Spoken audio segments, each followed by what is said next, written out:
Allons-y, relax. Voilà, bonjour toutes et à tous, vous êtes bien sur MC.News TV, votre chaîne YouTube, Facebook et Instagram. Comme j'avais promis et annoncé déjà sur mes pages YouTube, Facebook et Instagram, que je serai en rendez-vous avec le bourgmestre de Sambreville. C'est bien cela? C'est bien cela, Jean-Baptiste. Bonjour. Bonjour, monsieur Luperto. Comment vous allez? Tout va bien, vous aussi? Merci, je viens aussi. Voilà. Monsieur Luperto, je suis en tout cas heureux de vous avoir aujourd'hui sur l'antenne de MC.News TV dans votre bureau, sachant qu'il y a 2 ans, pendant que vous étiez président du Parlement wallon fédéral. De la Fédération Wallonie-Bruxelles, donc les 4 300 000 francophones de Belgique. Bien entendu. Donc voilà, j'ai eu du mal à décrocher un rendez-vous, mais aujourd'hui, il me semble que avoir un bourgmestre, c'est encore plus facile à avoir. Comment expliquer cette distance entre quand on est président du Parlement et quand on est bourgmestre? Disons que l'agenda était à l'époque diabolique, il faut bien le dire, et donc c'est vrai que c'était sans doute un peu plus compliqué de trouver des moments dans l'agenda, même si j'ai toujours veillé à en trouver pour les confrères de la presse. Mais en tout cas, aujourd'hui, je suis très ancré dans ma commune, ici à Sambreville, mais toujours député. Donc toujours député au niveau régional et au niveau de la Belgique francophone, où très souvent nous évoquons les questions internationales, et c'est précisément une de mes cibles majeures dans mon investissement politique, c'est la francophonie et c'est les questions internationales, puisque je suis dans les 2 commissions de nos 2 parlements en train de traiter des questions internationales, et la RDC fait souvent l'objet de multiples attentions. Merci beaucoup, Père RDC. Voilà. En effet, cher internaute, cher abonné, je confirme que M. Luperto, Jean-Charles Luperto, en effet licencié en journaliste. Donc ici, il répond en conséquence de cause. Donc il n'y aura pas de questions où il ne saura pas répondre, puisqu'il est tout simplement drillé. Ce n'est pas la question, ce n'est pas le sujet. Monsieur Luperto, comment se porte votre ville de Sambreville? Écoutez, c'est une ville où les enjeux sont nombreux, puisque c'est une ville qui est sur un sillon industriel entre Namur et Charleroi, la 2e ville de la province de Namur, avec une histoire industrielle lourde par le passé, une présence de mines qui ont fermé dans les années 80, on s'en souvient, de la sidérurgie, de l'aciérie, le secteur verrier, et année après année, un pan de nos industries qui s'effondre, puisqu'on le sait, on a une désindustrialisation de la vieille Europe et on n'échappe pas à cette désindustrialisation, et donc il faut réussir à faire de certaines crises des opportunités. Et donc c'est par exemple ce que nous sommes parvenus à faire sur le site Saint-Gobain, où quand je suis devenu jeune bourgmestre, j'ai dû vivre l'effondrement du dernier pôle industriel de mon territoire, avec pas moins de 600 emplois qui se sont effondrés. Et donc dans ce cadre-là, il a fallu réinventer des nouvelles entreprises, attirer de nouvelles entreprises, et en 10 ans, nous avons aujourd'hui une 40aine d'entreprises sur le site qui avaient été abandonnées par le groupe Saint-Gobain, et pas moins de 400 emplois aujourd'hui sur le site, ce qui est une belle reconversion. Malgré cet effondrement, il y a 10 ans maintenant, d'un pôle industriel, nous avons vu le taux d'emploi s'améliorer considérablement. Il reste encore élevé, mais il recule année après année, et donc c'est évidemment le fruit d'un travail. Par ailleurs, nous avons un intérêt important sur toutes les questions de sécurité, que ce soit la zone de secours ou la police, où on essaye de faire un travail de sécurisation du territoire. Il y a quelques années, il faut reconnaître que ce territoire était un peu plus nerveux qu'il ne l'est aujourd'hui. On a vraiment fait un gros travail d'assainissement sur le plan sécuritaire et parallèlement à cela, un gros travail social de présence dans les quartiers, avec des maisons de quartier, avec des éducateurs de rue. Je compléterai en disant que la culture a une place prépondérante, ce qui nous vaut d'ailleurs d'avoir un joli festival qui s'appelle Sambre Africa sur notre territoire et qui est une ode à la culture africaine, puisque de manière régulière, nous avons ici des activités de ce type-là, avec un festival qui mélange la culture mais aussi la gastronomie, puisque des cuisines du monde sont présentes à cette occasion-là. Et je dirais enfin qu'on travaille vraiment à faire décoller la ville en matière immobilière, puisqu'on a vu par exemple il n'y a pas très longtemps, à l'occasion de la production d'une étude faite par le notariat belge, que Sambreville était la commune la plus attractive pour les jeunes entre 18 et 30 ans, et donc c'est la commune wallonne dans laquelle les jeunes achètent le plus de biens, ce qui est évidemment le fruit d'un immobilier qui reste attractif sur le plan du prix, mais ce qui est aussi une belle reconnaissance des nombreux services que nous offrons sur le territoire. Je voulais juste revenir sur un petit point, vous avez fort insisté sur le terme jeune. À quel âge vous êtes devenu jeune bourgmestre? Alors, je suis devenu premier échevin de la commune alors que j'avais 26 ans, 27 ans, et je suis devenu parlementaire à 30 et bourgmestre à 34, 33, 34. Voilà. Félicitations d'ailleurs. Merci. C'est votre trajet.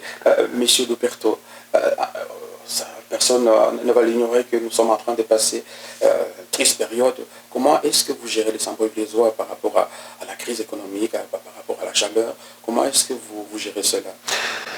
Alors, la période est délicate et à mon sens peut constituer une véritable charnière. Donc je suis attentif à ce qui se passe à d'autres niveaux de pouvoir et aux réponses que le fédéral et les entités fédérées pourront apporter à la crise du moment. La grosse difficulté, c'est que les crises se sont succédées. Donc en quelques années, on a connu 2 ou 3 grosses crises majeures. On a eu la crise sanitaire, on sait à quel point ça a mobilisé des moyens humains, mais des moyens financiers aussi, qui ont justifié un endettement. On a eu la crise liée aux inondations, qui est une crise climatique, il faut évidemment s'en souvenir. Notre territoire a été touché, comme Namur, comme Rochefort en province de Namur. Nous faisons partie des communes qui ont été touchées sur leur territoire.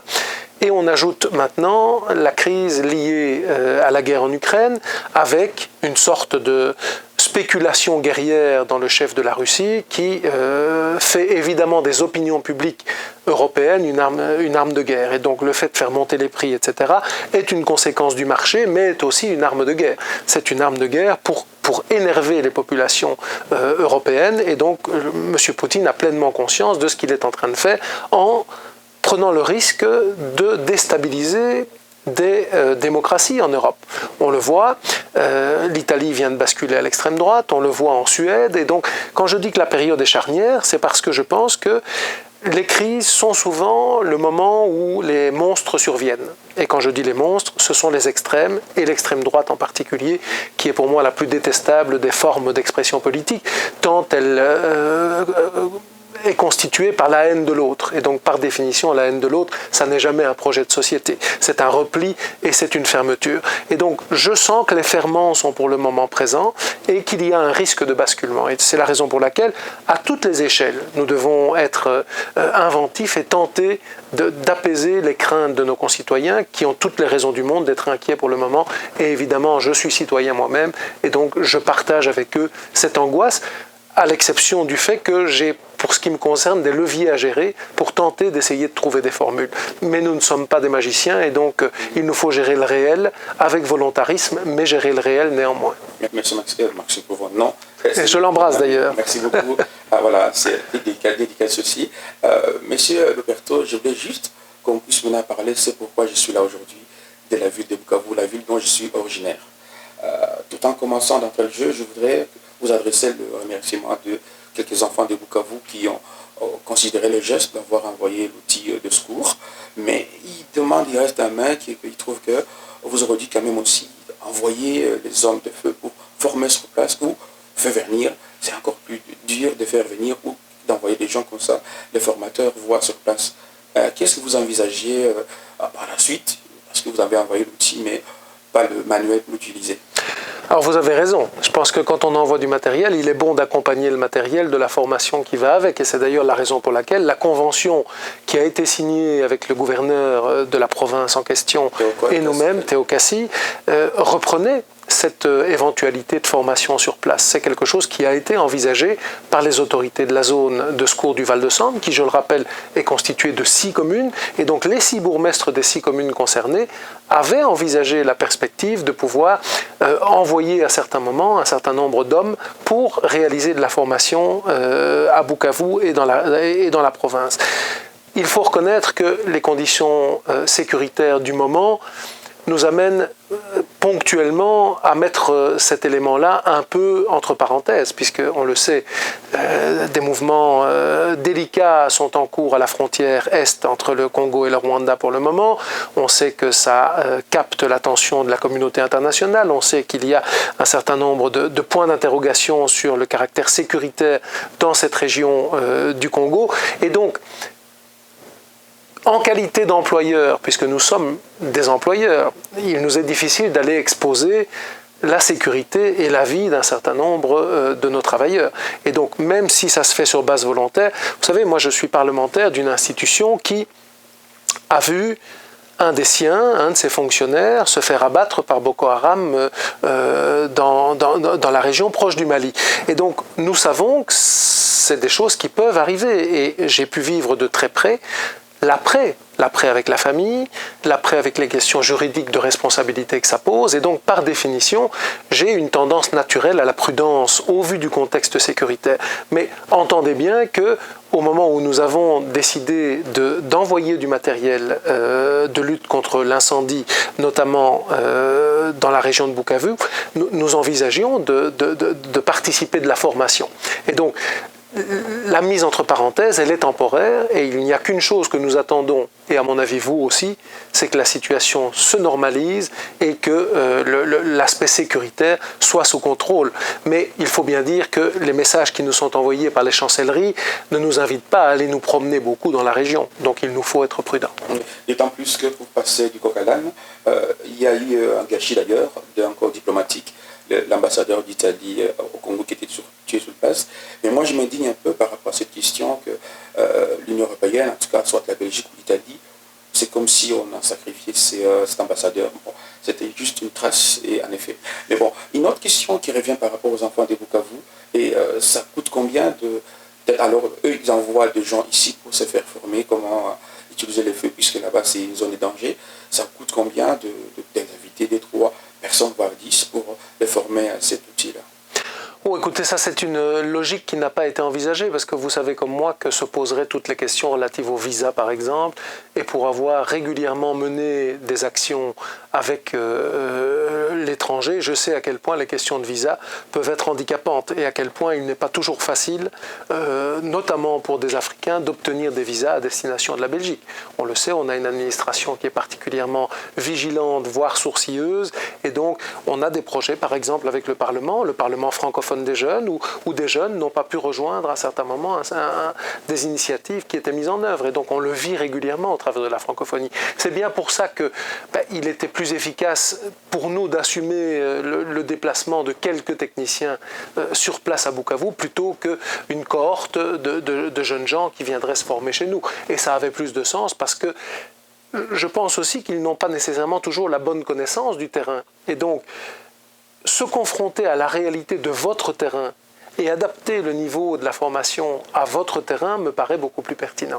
Parce que donner des formations ici avec une sorte de méconnaissance de ce qu'est votre terrain, ce sera une formation déconnectée des réalités congolaises. Et donc ça, je pense que ça ne serait profitable pour personne. Merci beaucoup. Voilà, il y a un dernier sujet dont j'ai rangé. Il est plus de ma conscience aussi parce que vous en avez soulevé quelques points. Messieurs les bourgmestres, comment est-ce que la Belgique, vous savez, le Congo, c'est fut, ou d'ailleurs c'était le Congo belge, comment est-ce qu'on continue à négliger les diplômés qui sont formés ici? Ils sont obligés d'aller travailler au Congo, mais quand on vient ainsi, par exemple le cas de Jean-Baptiste et d'autres qui choisissent de rester ici, leur diplôme, leur certificat n'est pas reconnu. Pourtant, le Congo, l'enseignement n'a pas été réformé, on a toujours gardé la même manuel. Pourquoi est-ce que la Belgique, puisque vous êtes fédéraux, comment est-ce qu'on peut continuer à faire traîner des gens compétents, des médecins qui peuvent exercer, mais leur diplôme n'est pas reconnu ici? Pourquoi ce blocage? Alors, je ne suis pas dans la commission qui évalue les équivalences de diplômes, parce que vous le savez, c'est une commission indépendante du politique d'ailleurs, qui est chargée d'évaluer les équivalences de titres. Ce que je peux vous dire, c'est que vous êtes dans la commune qui a vu le premier Congolais exercer des fonctions exécutives, puisque Denis Lisselele est un chirurgien qui est le premier chirurgien noir africain à avoir pratiqué comme chirurgien dans notre hôpital ici à Auvelais. Il est le premier à avoir occupé un poste d'échevin, le premier africain à avoir occupé un poste dans un gouvernement local. Donc mon prisme à moi, il est pour une mobilité plus grande au sein de la francophonie. Je pense que la francophonie, et c'est un organe dans lequel j'exerce des responsabilités et où j'ai l'occasion de porter la voix régulièrement, je plaide pour que la possibilité pour les jeunes de bouger dans l'espace francophone soit plus réelle. Et quand on dit bouger dans l'espace francophone, c'est aussi valoriser ses titres et mérites. Après, chaque État a à évaluer le degré de correspondance du niveau de formation avec ses formations internes. Donc ça, il est normal que ça se fasse pour le Congo comme pour tous les autres pays. mais ça doit se faire avec bienveillance et en prenant en compte les grandes qualités de formation qui existent chez vous. Et pour avoir régulièrement foulé votre sol, je le sais. Merci beaucoup. Et voilà, c'est pour tendre vers la fin, la question de votre famille politique.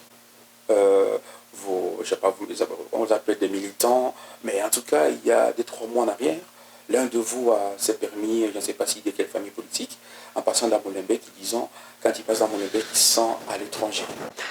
Alors, il n'est pas tout à fait de ma famille politique, mais c'est un socialiste. Mais c'est un socialiste flamand. Et il faut bien admettre que la tonalité du discours socialiste en Flandre et en Belgique francophone n'est pas la même tonalité, pour la simple et bonne raison qu'il y a à certains moments des opinions publiques qui sont différentes. Et donc l'opinion publique flamande, elle existe, elle est ce qu'elle est par rapport aux questions de migration en particulier, et donc je pense qu'il a adressé maladroitement un message à sa communauté néerlandophone. Il s'en est depuis expliqué en recadrant son discours et en disant que son expression avait été retirée de son contexte et donc il a décodé cette expression. Mais vous savez que la diversité, c'est un combat permanent dans mon chef et j'accueillais encore des primo-arrivants dans mon bureau cet après-midi. Avec notre plan de cohésion sociale, il y avait aujourd'hui une journée complète dédiée à l'explication des mécanismes de décision au niveau de la commune à destination d'une vingtaine de primo-arrivants. Et donc j'ai tout à l'heure accueilli des Marocains, des Syriens, des Ukrainiens, des Camerounais qui étaient ici réunis dans mon bureau et qui ont été accueillis avec la bienveillance qui leur est due en leur disant qu'ils étaient chez eux dans cette grande maison qu'est la commune, dans la diversité de leurs origines. Sous ce point d'accueil, j'ai un artiste à Namur qui n'est pas votre commune, mais quand même, parce que vous êtes citoyen belge. Et de la province de Namur, nous sommes en province de Namur. Bien entendu, un artiste qui crée de macramé. Qu'est-ce que vous mettez en place pour ces genres d'initiatives? MC News TV fait partie des initiatives locales, permettre aux hommes politiques de pouvoir, permettez-moi le terme, de pénétrer cette population qui quelque part est aussi réticente. On pense qu'on est déjà auto-discriminant nous-mêmes parce qu'on pense qu'on va nous récriminer. Qu'est-ce que vous mettez en place pour permettre ces genres d'initiatives? MC News TV, c'est artiste. Alors, notre plan de cohésion sociale fait un magnifique travail de rencontre avec les communautés et je dois dire que jamais nous n'avons eu une approche communautaire sur notre territoire. Donc on ne rencontre pas les communautés, on rencontre les individus.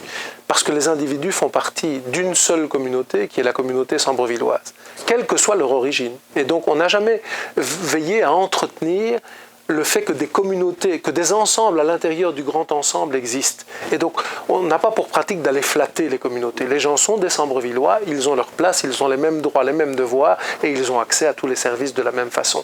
Et chaque fois qu'une proposition nous est faite de valoriser un pan culturel, nous le faisons, et c'est ce qui aura par exemple donné naissance à ce beau festival Sambre Africa, qui a lieu à la fin du mois d'août, et auquel je vous invite. Vous verrez qu'il y a de l'artisanat africain qui est mis en valeur, de la gastronomie africaine et évidemment de la musique africaine avec des gens de grande qualité qui viennent se produire sur notre scène. Ce qui est donc un message à la diversité et ce qui est un encouragement au vivre ensemble. Alors, en tout cas, je prends rendez-vous et je vous promets que je serai là. Vous êtes tous les bienvenus. Merci. Voilà, chers internautes, chers abonnés, je suis arrivé à la fin de cette capsule et je suis très satisfait de la réponse du bourgmestre Luperto ici en personne, en chair et en os. C'est vrai ça, hein? Il y a un peu trop de chair, mais ça va. Voilà. Je ne voudrais pas en tout cas traîner, puisque tout simplement je dois chercher les combattants, les enfants à l'école. Ça touche à la fin de cet entretien. Je ne sais pas si M. Luperto a encore un mot à placer pour appuyer MC News TV. Moi, je quitte les cadres. Je vous laisse. Écoutez, je suis journaliste de formation, vous l'avez rappelé, donc c'est toujours avec plaisir que j'accueille ceux qui font ce beau métier, surtout quand ils le font avec bienveillance, dans un souci d'information, et quand de temps en temps ils viennent souligner des initiatives positives, parce que de temps en temps il est bon de parler des trains qui arrivent à l'heure. Bonne journée, bonne soirée à tous, à très bientôt.